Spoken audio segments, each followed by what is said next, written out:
I'm going to read some of the worst books of 2024. I wanted to do a little experiment and see if I would like books that were on worst books of 2024 lists from Booktubers if I also liked other books on their list. So as videos come out, I'm going to be watching them. If I have a 4 or 5 star read on their list, even better if I have multiple, I'm going to try out another one and see if we just have opposite taste and if I can find a new favorite from their worst lists. We will be seeing what I'm reading as we go, as lists come out. I'm really, really nervous, but also excited. I've wanted to do this video concept for the previous 2 years before this one, and I've just never made it work, but I am determined this year I'm gonna read some books that people hate. We have a worst list to pick from. I am so excited. I shouldn't be this excited, but I am. So, I'm not watching them with you because I need to make sure that I like books on the list and that there's other things I am interested in reading. I'm not going to read something that I have zero interest in just for the sake of this video, which is why I haven't been able to do it in the past. Here's the list that I am picking from Jessie from Reading with Jess. I was a co-host for her book club last year. She hosted a really fun readathon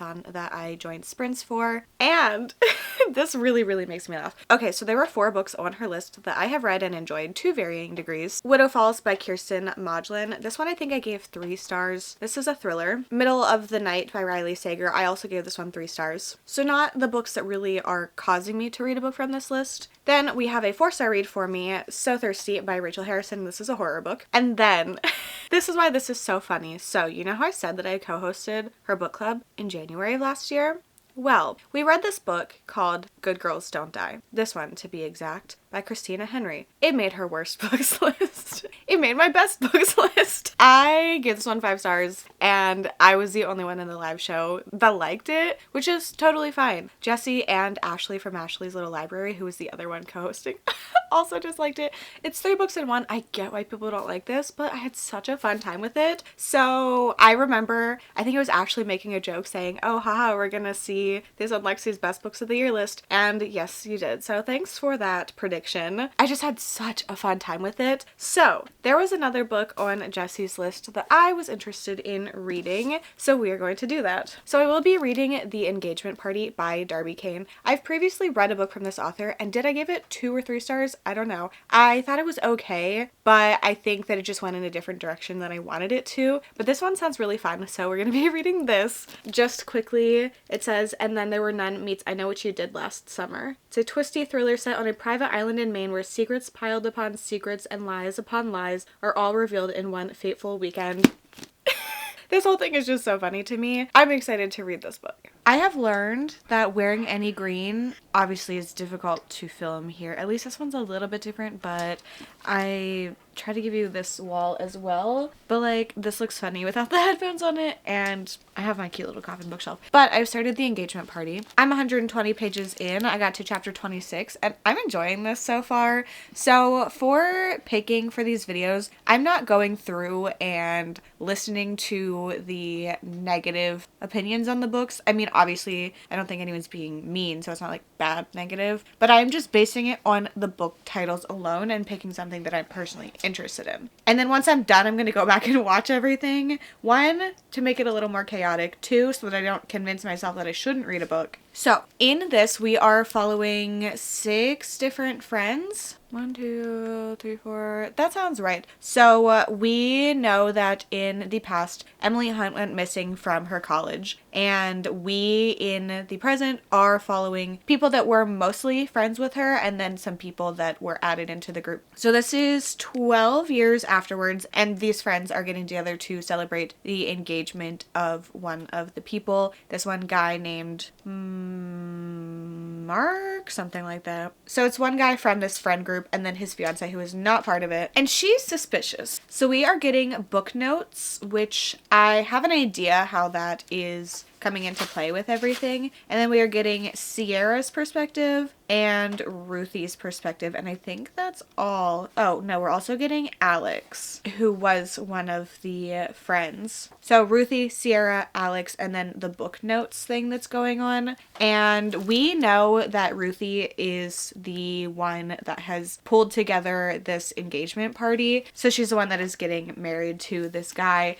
and she has some motives that we aren't aware of, but aren't exactly what you would expect from someone that is getting married and is supposed to be excited for their wedding and things like that. It seems like she is trying to figure out some sort of secrets to do with Emily, who died in the past. So she's one of the outsiders, and then the other outsider is Sierra, who we are following, and she works with Mitch, and he is part of the group. They have this weird relationship where they both like each other, but they haven't admitted it to each other, so he ends up inviting her because she tries to convince him to go, and he's like, well, then you have to come with me. So that's another outsider perspective. So as soon as they get there, they are like, why is the garage door open? Because it wasn't open when they all got there. They go investigate, and there's a dead guy in the trunk, and he is somebody that at least some people in this group know. So then we are trying to figure out the connection with this guy and the friend groups and everything that happened with Emily's murder. There's a lot going on, but I don't find anything too confusing, and I just enjoy the drama that has happened between these people. Since they don't all know each other, some people are like kind of at each other's throats, and I think that's entertaining to watch. It seems like somebody in the group is doing this and trying to make somebody specifically admit that they were involved in Emily's murder. And that's not necessarily the case, but that's kind of what it's seeming. So far I'm having a fun time with it. I'm very curious why Jesse didn't like this one.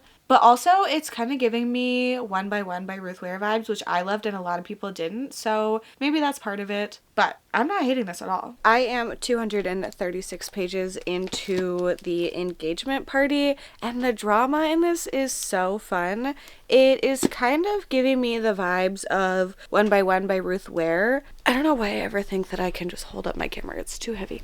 Which both of these are inspired by And Then There Were None by Agatha Christie, but I feel like it's just giving me the vibes of One by One for some reason, and I guess it's just like the drama within the people, but I think this one's more dramatic and doesn't have all the like technology stuff that is going on in One by One, so I think even if you didn't like that one, you could still like this one more. But these people are messy. Everybody is hiding secrets, and I really am enjoying seeing the outside perspective with that as well. I feel like we think that we know everything and then something is revealed, and I'm just having a fun time with it. I don't have anything else to say other than that because there's not really much to talk about besides the drama that they have with each other, which is caused by the stuff that happened in the past and then like the specific details of things that are going on, but I can't tell you that. But I'm having a really fun time with this. I don't think it's the most groundbreaking or incredible thing that I've ever read, and I'm really, really excited to watch Jesse's reasons for hating this book, but I'm enjoying it. I'm entertained. I have finished the engagement party. This video is just so funny to me, thinking about everybody hating these books and me being like, well, 4 stars, because I had such a fun time with this. I don't think it was realistic. I just think that it was entertaining. There was so much drama between these characters, both in the past and in the present, and there were some fun little twists, and I just had a good time. There were definitely things that don't make sense logistically, but like for me, that doesn't matter. Oh my god. I also have previously read from this author, and I think I gave the book 2 stars. This book was against me. This was a book that with Jesse's rating, it has a low average rating on Goodreads, and then not liking this author previously. But it was fun. It was so fun. It was silly. It was goofy. I enjoyed it. None of the characters are super likable, and the way that things wrap up are like very cheesy and whatever, but I do not care. So we are going to actually see what Jesse said about this. I think it's so funny to have gone through and I can see what's in these videos, but not knowing why it was put there, like on the worst list. Next one is The Engagement Party by Darby Kane. Okay, hear me out. I do not like locked room mysteries, Clue, and Then There Were None type of books, and this one definitely is inspired by that. However, I do feel like it had a good different twist on it. However, there's just something about this trope that I know I just didn't like, and I feel like everyone else who've read this book kind of rated it very similar to me. So yeah, I didn't like it. I honestly couldn't even tell you like any of the major things besides it's a and then there were none, clue, mystery type of book. And I'm glad I forgot about it. Okay, that one makes sense. I think if you don't like locked room mystery kind of things, you're not going to like it. It is isolated on this island the whole time. People are getting picked off. They can't figure out who to trust. They're trying to escape. I personally either really like it or think that it's so boring, and this one I really enjoyed because there wasn't a lot of detective work in it. Whenever somebody decides that they are now a sleuth, I don't love that, but when it's drama filled, I very much enjoy it. I will say I do think that this one is a little forgettable. In the moment, I really, really enjoyed it and I had fun with it, but it's already starting to leave my brain, just certain aspects of it. I do want to chat about Jessie's favorites as well. Just because I have favorites on her worst list doesn't mean that the opposite will be true, that I will hate everything on her favorites list, or that we don't agree on anything. So she posted her top 10. We're not going to watch it, but I'm just going to scrub through and kind of chat about things quickly. I haven't read one of these, but there is a DNF on here, and then also a 4-star, both Frida McFadden. We Used to Live Here, gave 5 stars, loved it. Butcher and Blackbird, also loved it. Okay, I haven't read a lot of these. Oh, The Overnight Guest, I did not like that book. Incidents Around the House, I loved, gave 4 stars. I did not like Darling Girls. I enjoyed The Drowning Woman. Listen for the Lie, gave 5 stars. So we have some favorites that I also gave 5 stars, I also loved, and then some that I completely have opposite opinions on. So I'm not surprised at all about that, but it's very funny, just interesting to look at. So I have read one Booktuber's worst and enjoyed it.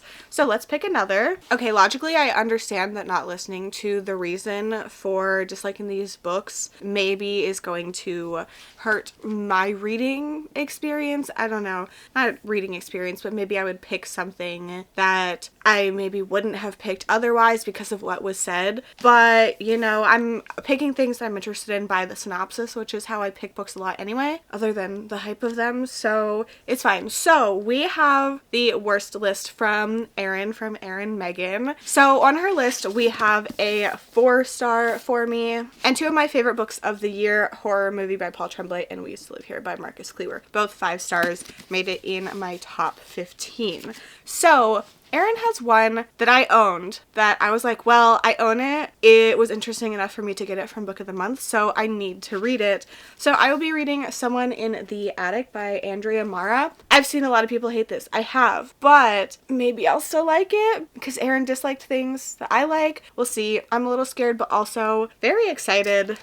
I'm sorry, this video was just so funny to me, and I can't stop laughing about the fact that, like, I could easily love everything that these people hated, and that's just so funny.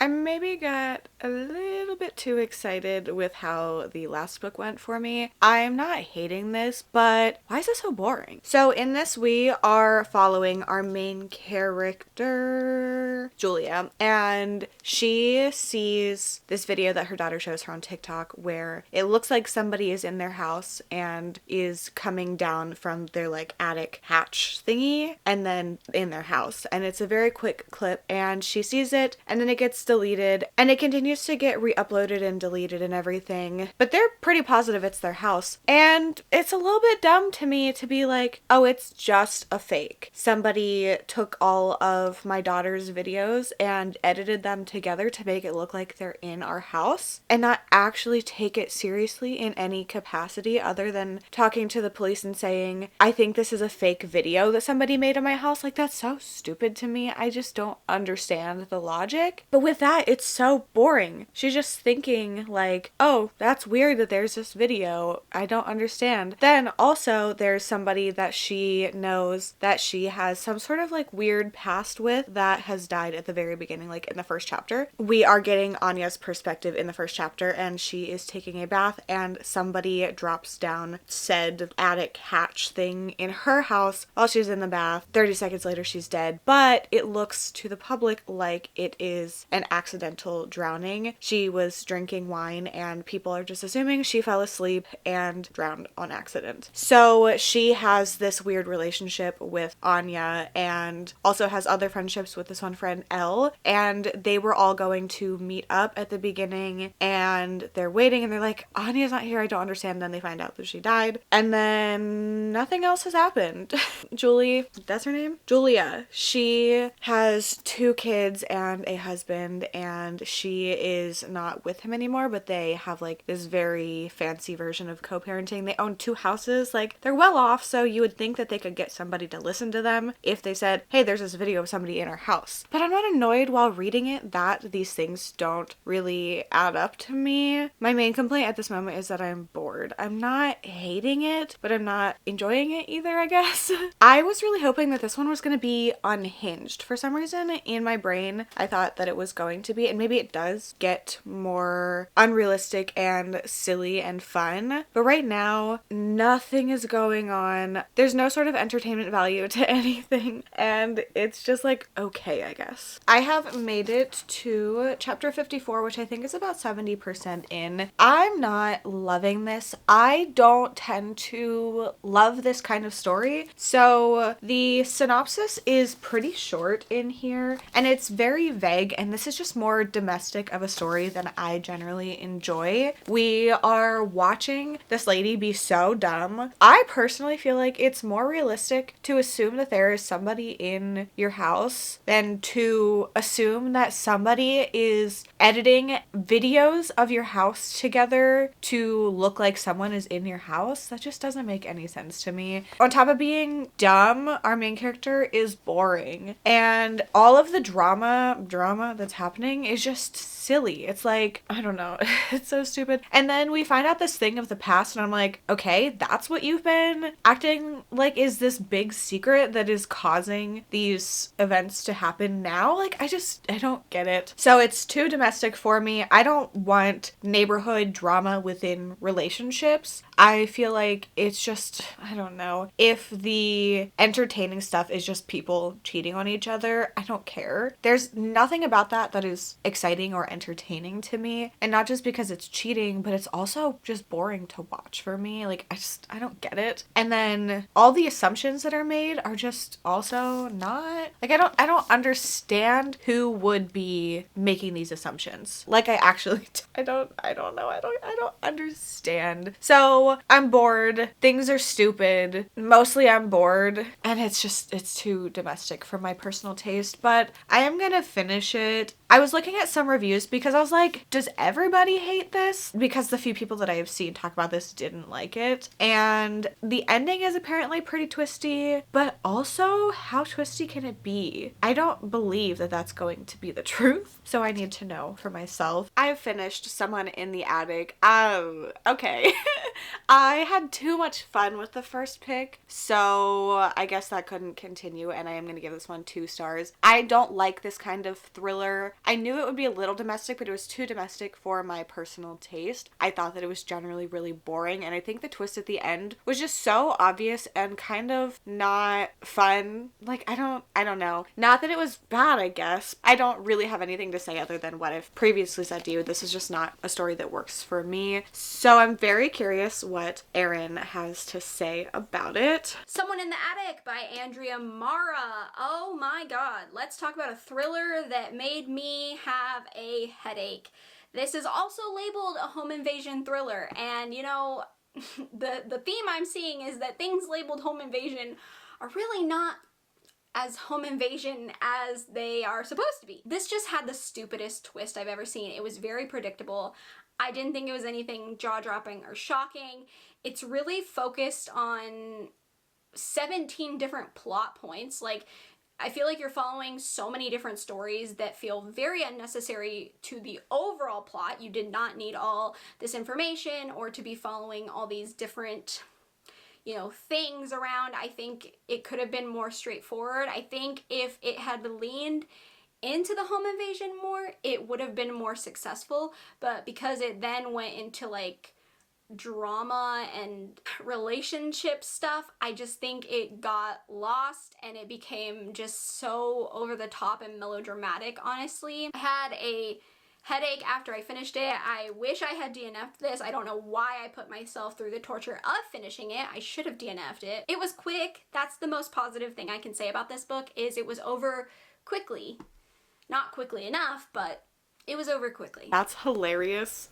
And I do agree with everything. I do not agree with a lot of Erin's picks on this list, but this one, I'm on board. Time to look at Erin's favorites. Once again, it's just fun to see the overlap, if we completely agree on things, if we disagree on a lot. So I'm just going to scrub through them. We're not really watching anything. I will have all this linked. Okay, When No One Is Watching, I gave 4 stars, I believe. The Night Guest, I also gave 4 stars. Haven't read some of these. The Eyes Are the Best Part, gave 5 stars. The Ballad of Songbirds and Snakes, interesting. I gave that one 4 stars. So we don't have tons and tons of overlap, but we have a lot in common as well. I haven't read a lot from her list. We have to pick our next book. So I found this list from Kimberly Reads, and I scrubbed through it, and I have some favorites on here. I have 2 4 stars from 2024, Incidents Around the House, and Mickey 7. And then I have 2 5 stars from last year. I believe both were last year, maybe the year before for one of them. Confessions. And this one is like maybe not an all-time favorite 5 star, but I don't care, even though most people don't like this book. Midnight is the Darkest Hour by Ashley Winstead. And then one of my favorites, my top 15 from 2024, Bury Your Gaze by Chuck Tingle. So since there's a range of books that I have read and loved on this list, I'm going to read one that I was already a little bit interested in but scared to read, and that is The House of Last Resort by Christopher Golden. So I don't really know much about this. It is horror. I'm excited to read it. I'm a little scared after the last situation we had, but fingers crossed. I have started The House of Last Resort. I am 106 pages in. This is, I think, my second Christopher Golden book. I read the Road of Bones one, and I think I gave it 3 stars. I think that it had some really interesting concepts, but the execution wasn't exactly my favorite. So I was willing to try more from him. I didn't have any like really set opinions. So this one is set in Italy. We are following Kate and Tommy, and they lived in the US, but Tommy's family is from this town in Italy, and they decide that they're going to move there to have a fresh start, to be able to have their lives look more like what they want it to. And his family is there, so it's an easy transition. They initially were going to live somewhere, and then they got an offer last minute. Well, not an offer, but their realtor was like, hey, there's this house, and it was twice as big, really, really beautiful. They decided that they wanted to live there. And they get there, and they're unpacking, and his Nona, I believe, comes over and is like angry that they are in this house. They're like, she's like, you can't be here, and they are taking it as the fact that they moved to Italy, and there's weird behaviors with her involving all of this. And between everything going on and the title of the book, it seems like she is scared of this house for some reason. And very quickly, weird noises start to happen at night. Doors are starting to open, like a deadbolted door is opening in the middle of the night, and they overhear people calling the house that they live in the House of Last Resort. They're like, what the heck does that mean? Then they find out that a church had owned this house previously. They find a very creepy, I forget what it's called, like chapel. That's what it's called. Clearly I spend lots of time in church. And they are trying to figure out the past of this house because they're like, maybe we can use this to our advantage and profit on it in some way. All that's in the synopsis, so I guess the rest of it is going to be figuring out what happened with this church and why it has caused weird things to be happening in their house now. So far, I think it's interesting enough. There's also been some really creepy rat stuff. So this is the US cover, but this is another cover that I saw on accident, and like, disgusting, because there's been some rat stuff that has just started to come up, and I'm like, so I am enjoying it so far. I'm not invested. I don't feel sucked into the story or the characters, but I think it's interesting enough, and I'm looking forward to finding out more about this story and what's going on with this house. I really like ominous, creepy house things, and books that deal with religion in this kind of way are always intriguing to me because I grew up religious and just have a lot of feelings about all of that. So I want to know what these creepy priests were up to. I'm 208 pages into The House of Last Resort. I don't know why I can't remember this title for some reason. So I have a couple issues with this. One is not really an issue, but I forgot to talk about it last time, so I'm going to talk about it first. The audiobook is with two narrators. There's the male and female perspective that we are getting in here, and they're married, so they have interactions with each other, and when they are interacting, they are speaking in their own voice. So instead of the female narrator doing all of the text during the female character, what is her name? Kate, during her chapters, he is responding as Tommy, question mark. And I haven't experienced that much in books. I have a little bit in romance, but I don't know if I really like it in this particular book. So that's just a thing. I've definitely gotten used to it, but I feel like it was really throwing me off at first. I wish this book was in first person. I think that we could have gotten a more suspenseful, tense, interesting story if we were in just one of these characters' heads. I don't feel like having both is necessary, and I think that it just would have created more tension if we really felt what the characters were feeling, because these creepy things are happening in this house. There is this very dark backstory with everything, but I don't care about any of it because I feel so removed from the story. And that's really how I'm feeling about everything. I think the story itself is interesting, but I don't care about it because I feel like I'm just watching it and I'm not part of the story. Not that I like ever feel like I am the character, but I want to feel what the character is feeling, and I'm not feeling that in this. There's been some creepy moments. It's definitely very slow build with the horror itself, but I feel like things don't always need to be happening if you can feel the tension that the characters are feeling, because obviously there's creepy things happening in this house and we just aren't really getting that. But I'm not hating it. It's feeling 3 stars because I do think the plot is interesting. I like this stuff with their house and trying to learn all the history of it and preserve certain things and whatever. There's been some family dynamics that have come up, and I think that those have been intriguing, generally a fun time. And there's one recent, I guess, revelation that has happened that I'm like, oh, that's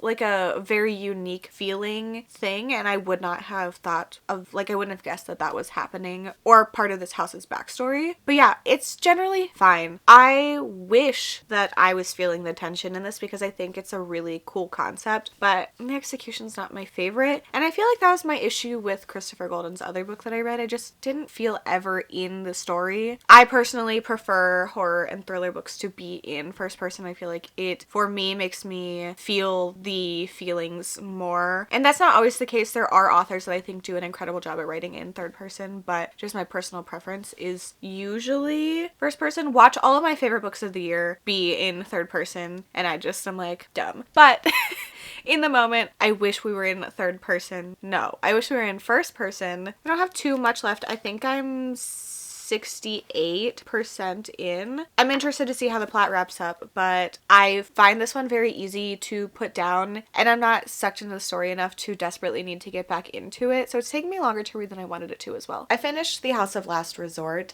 Okay, so the direction that this went in is something that I have found out that I don't personally like, but I can't tell you any more details because I don't want to spoil things.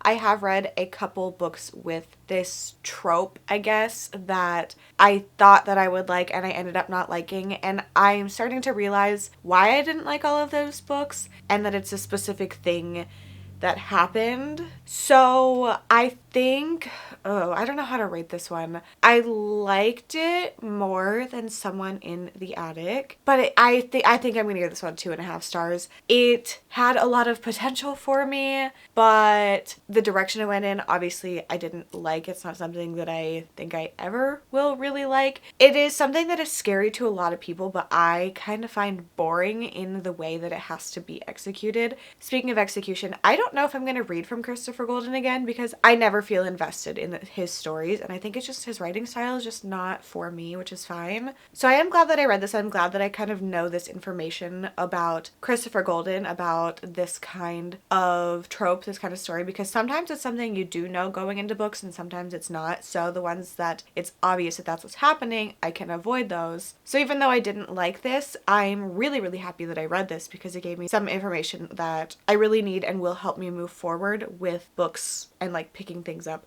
that I will like more. So now we get to watch what Kimberly thought of this and also how I line up with her favorites. The House of Last Resort. This was awful. This was awful, and I will not read another Christopher Golden. I remember his name so that I don't pick up another book by him. This was one that I finished when I was still not DNFing as much. If I had read this towards the end of the year, I would have DNF'd this one, rightly so. But the premise is so cool. Haunted house basically in Italy, and you have a married couple trying to deal with it. But the obviousness with which this was written by a man was painful. I thought we were past this. It's been a while since I read a book where it's like, man wrote this. Obviously written by a man. I can't. It was, number one, it was boring. The horror was super lame. But what killed me and what made it a 1-star immediately was the whole scene where there's like I'm trying to remember, it's been a while since I read the book. There was like a bump in the night and they hear it and the woman gets up basically naked. She's not wearing pants and she's walking around this house trying to figure out what's going on. And I'm like, a man wrote this. A man wrote this because no woman is walking around without pants or at least covering themselves trying to go find an axe murderer. It's not like you're coming out of the shower and you see someone running at you or something and you're fighting. That's different. Still don't love it because it seems on purpose, but that happens. You're in a bedroom, find some pants. So I was really ticked off about this. So it immediately just gave me such a massive ick that I was over it. And it just sucked as a book in general too. Yeah, there were definitely moments in here that I was like, I feel like that wouldn't happen. I do think that he put in enough commentary that like I did agree with and I think said good things that I could like overlook that a little bit. But yeah, there were a lot of times where things would happen and then they would just like want to touch each other and I'm like, every time. That's funny. Valid, you know? Okay, let's check out Kimberly's favorites. I'm not going to watch the whole thing with you. I'm just going to scrub through them because generally complete opposite taste is not very common. So just want to see on the other side what we have in common. Okay, The Haunting of Elkwood. Love that. Annibot, I gave 4 stars. The Family Experiment, I gave 4.5, I believe. We Used to Live Here, I gave 5 stars. Oh, Heartless Hunter, I gave 4.5 stars. Okay, so there definitely were a couple in common that we both loved. So we are going to do one more of these because honestly, I'm struggling to find books that I gave 5 stars on lists that also include other books I want to read because I have found some that I have really enjoyed, one or more book on somebody's worst books list, but they read more genres than I read, or I've read everything on their list and I'm not interested in other things, and it doesn't feel like a super fair comparison to be like, oh, I loved this horror book, so I'm gonna read this contemporary romance from their list. Like, that doesn't make sense to me. I can kind of get behind doing this with like horror versus thriller and stuff because there's more overlap, but yeah, I'm struggling. So this is going to be the last one. So the last one we are picking from their worst list is Kayla from Books and Lala. This one is a little bit I'm not cheating because there are books on here, but she has like 60 books on her list, so I'm bound to have some opposite opinion. So we are going to pick one of her worst. So just going through, I gave Butcher and Blackbird 5 stars. The House on the Pines, I think I gave it 3 stars. I think that had potential. The Quiet Tenant, I gave 4 or 4.5, so I really enjoyed that one. Middle of the Night, once again, I gave 3 stars. I think I gave You Know What You Did 3 stars, but more so for the commentary in that one. I don't know, I might rate it lower now. None of This Is True by Lisa Jewell. That is the one that caught my attention from this list. That was a 5-star for me. That was one of my favorites of 2023. It is paired with a book that I gave 2 stars though, so this is a little bit risky. That is just in the thriller category, but I know that there are others that I do agree with. There's some in her thriller list that I do agree with being in the worst list, and then some in other genres, just like quickly scrubbing through everything that I also didn't like. So this maybe is not the best idea, but I had this on my radar. I got an e-arc from the publisher, so I should probably read it at some point. So I will be reading 27 Minutes by Ashley Tate. It's the anniversary of somebody's death and there was some sort of car accident, I believe. Fingers crossed we start and end this video and bookend it with great reads, but like I don't think I can trust my picks anymore. I've started 27 Minutes. I read a little bit of this last night when I was getting ready for bed, and then I woke up and walked on my walking pad for the 10 minutes that I needed to while listening to it. And I also listened to it a little after that, but now I'm 122 pages into this. This is one of those cases where it's my bad for not looking into it more, but literally the front little quote from Ashley Audrain says it's the literary suspense. So I should have expected it to be slower, but it's a bit boring at this point. So in this, we are following 4 different characters, which I feel is excessive. It is now the 10-year anniversary of this death, this car crash that had happened. And in the car was Grant and his sister Phoebe and someone named Becca, who is Grant's pretty much secret girlfriend. And Phoebe dies in this car accident, and the reason she dies is because there was a 27-minute gap between the time the crash happened and the phone call. And if they would have been called during this 27 minutes, then Phoebe would have lived. So there's some guilt surrounding that, and now in present day, this older woman has died in a crash on the bridge, and the town is voting to close the bridge completely because these tragedies keep happening here, which feels a little extreme to me, but I don't know. I don't feel like we need these 4 perspectives. So we're getting Grant and Becca, the 2 in the car, and then we're also getting June and Wyatt, and they are siblings. The way that they're connected, besides being in this town, is that I think Wyatt has some sort of secret about everything that happened in the past, and their mom had just died. Wyatt has been missing, well, not like missing, but he hasn't been able to be contacted by June for 10 years, and he shows up right before this memorial for Phoebe, which is kind of suspicious, and he's acting really weird. But everybody in this town finds Grant really suspicious. Like, why did he not call for this long? Kind of putting blame on him because they assume he was drunk and trying to sober up, and the fact that he put that over his sister's life. But there's obviously some sort of secret about what happened in this car that Becca and Grant know. And Becca's kind of obsessed with Grant. She has been the whole 10 years she was in high school. They were in a secret relationship, and Phoebe was very controlling because their mom was controlling, and she didn't want to live in this situation anymore. So her and Grant made this pact that they were not going to stay there. They were going to get out of town as soon as they could. But it seems like Grant maybe isn't on board with that, and she starts to find that out. We are also getting chapters in the past, let's say 10 years ago, and we are, I guess, leading up to this event. I don't think we need this many perspectives. I personally don't care about all of them. I'm sure we are going to get information from June and Wyatt, but their perspective just feels unnecessary, and everything is just so slow moving. It's okay, but I don't care either. Oh my god, this video started off going so well, like unbelievably well. We are not continuing. I shouldn't have started this video with a win because I am sad that I'm not getting wins from the rest of them. I don't even know where I am. I'm clearly so prepared because I'm loving this book. I'm 218 pages in. Okay, I have some issues. I don't understand how everybody lives in this small, tiny town. Everybody knows each other, but they aren't having a single one of these conversations until 10 years later. It just doesn't make sense to me. I understand, like, why it was gone, and, like, these characters don't interact a lot, but you're telling me that they never bumped into each other before and had these kind of unplanned conversations? I just don't buy that, because 3 of these 4 characters that we're following lived in this town all the time, and especially 2 of them should have interacted before, because the one's obsessed with the other one, so she would have orchestrated ways for them to interact. So it just doesn't, like, I don't believe it, and, like, nothing else is happening. Nothing. I don't think that I learned anything of interest in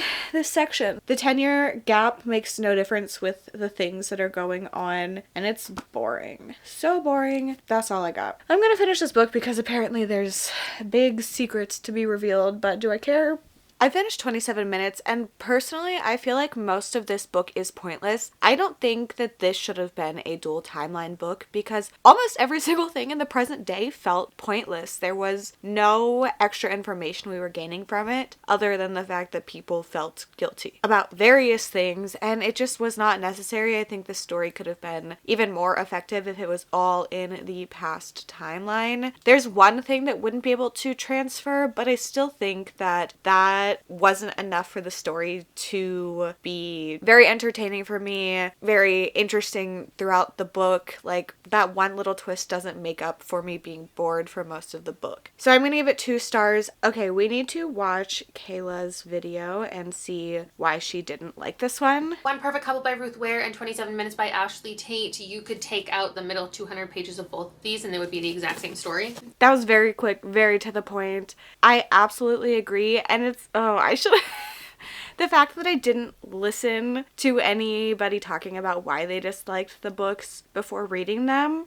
I 100% agree about One Perfect Couple as well. I gave that one 2 stars because why was it so long? It was absolutely not necessary. So that's my bad. We're also going to check out her favorites. I believe it's a top 9. Okay, so number 9, We Used to Live Here, 5 stars. I haven't read that one. Knock Knock Open Wide, 5 stars. I haven't read a lot of these. The Haunting of Elkwood, also 5 stars. And I did enjoy I Was a Teenage Slasher. I give it 3.5. I felt a little disconnected from the story, even though I usually love his books. I was so upset because My Heart is a Chainsaw was one of my absolute favorites from the year before, so I had really high hopes. 3 5 stars and a book I generally liked from her top 9. I know there's a whole 32 other favorites book bracket. I'm not going to go through all 32, but I'm just going to see what's in the top couple. Horror Movie by Paul Tremblay, 5 stars. That one is one that's like pretty high up, but like quickly looking through, none of the other ones really stand out, even though I'm sure there's at least something. So I actually completely agree with Kayla